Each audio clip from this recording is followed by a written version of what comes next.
आज दिन पाणीपाग सूचना वीडियो को संपूर्ण देखंतु जहाँ द्वारा आपण संपूर्ण सूचना पाई परिबे एवं वीडियो को लाइक सहित चैनल को सब्सक्राइब रखंतु जहाँ द्वारा आपण एई भली लेटेस्ट न्यूज अपडेट सर्वे प्रथमे जानि परिबे। तो आसंतु संपूर्ण खबर उपरे नजर पकेबा। राज्य रे एबे ग्रीष्म प्रवाह जारी रहिछि। गरम गुळगुळी साधारण जीवन यापन को प्रभावित करूछि। आसंता 5 दिन मध्य तापमात्रा 85 डिग्री सेल्सियस पर्यंत बढ़िवार संभावना रहिबो बोली भुवनेश्वर आंचलिक पाणीपाग केंद्र पक्षरु सूचना दिया जाई अछि।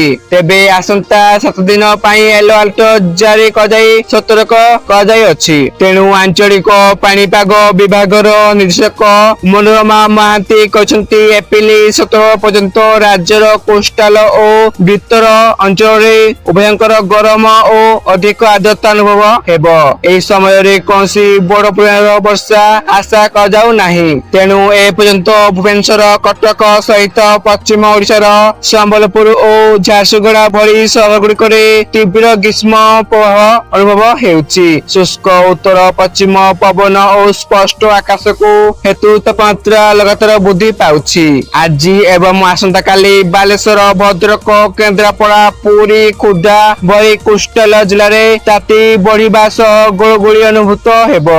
एप्रिल 15 रु 19 पर्यंत बलांगीर कंधमाल झारसुगुड़ा और संबलपुर भली अंचल में ग्रीष्म प्रवाह अधिक होबार संभावना रही। तो यह सूचना आपण माने वीडियो को संपूर्ण देखिथारु आपण मानकु धन्यवाद।